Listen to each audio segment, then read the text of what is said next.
I mentioned before that my grandmother used a lot of sitters. She relied on those instead of the nursing home. And I just want to talk about some of them because I still wonder to this day where they found some of these people. Because it's like, I don't know if there's like a newsletter that's just like dubious help monthly.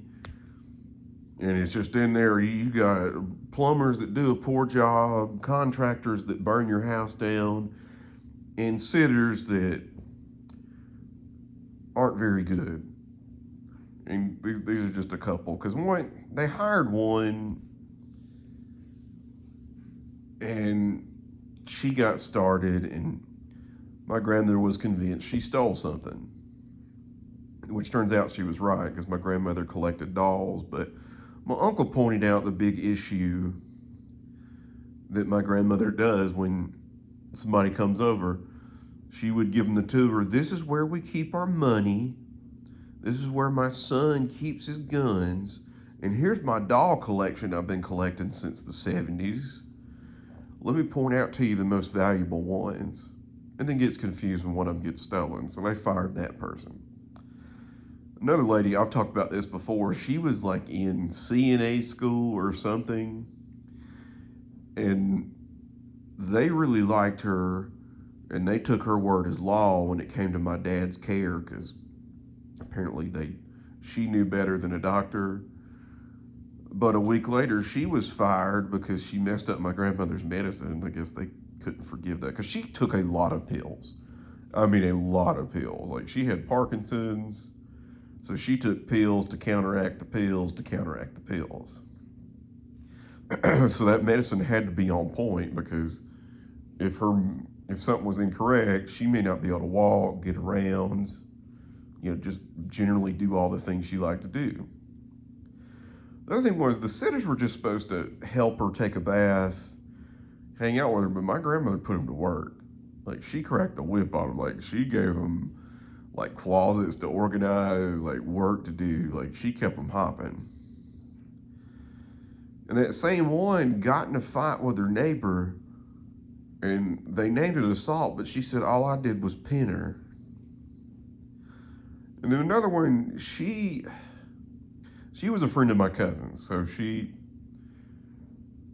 went to church with her, so she was nice people and did a great job, but she could only work until like 12 o'clock because she wanted to be home when her husband got off work to cook him lunch. How sweet. But I think it got to a point where she was late a few times to make her husband lunch, and he was that food better be on the table type. And I think she probably got sick of my uncle because my uncle, he has no filter. He will tell off-color jokes, nasty stuff, just generally talk nasty.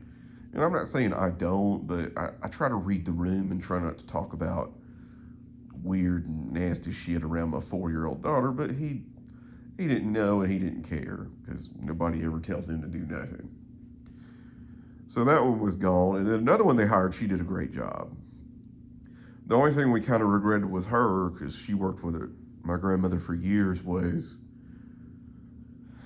after my grandmother died, they said my uncle's like, oh, you can have anything you want from the house. And she took something that was worth like a couple thousand. And my cousin was just like, well, what the hell?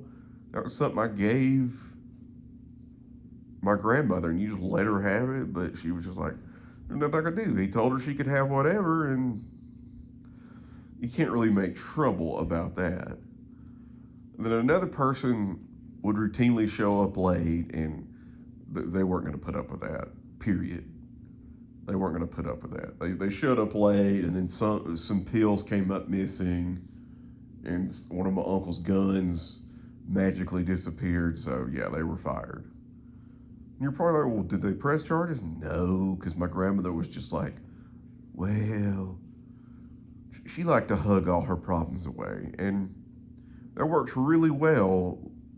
Never. So another one they hired, for whatever reason, was crazy, because of course they are, because wherever they found them, barely competent help weekly or whatever, She got really drunk on all my uncle's beer and then peed in the bushes. And she would try to work like 12-hour days. And it got to a point where one day we come to my grandmother's house and the house is dark. And she's just sitting in the living room like an Italian widow, just hiding. She's like, yeah, we're hiding from the help. And me and my sister was like, where do you find these people? Where do you dig them up? I mean, what's the deal? But she had to have them because otherwise she probably would have went to the nursing home, because my cousin could only do so much because she had a child and did some other stuff. She helped, but because it got to a point where my uncle called my dad. He's like, look, I can't do it by myself. Can you come stay a couple of nights a week? And my dad said, how much will it cost for me to not do that? And they're like, well, we could hire another sitter. He's like, tell me how much it is and I'll pay you. And that was that. I know that sounds bad, but it's just, my dad's likes his creature comforts, likes his bed, likes to watch TV. He's a homebody. He likes being at home, but never was too crazy about the help they had. But they used him, and they even had one Canadian lady that would come down during the winter months and just, for some reason, she came to Alabama. Don't know why, but she was competent help. But the rest of them, they just, for the most part, were thieves and just lazy people looking to take advantage of old people. But my grandmother was not somebody you could take advantage of, especially when it came to her stuff.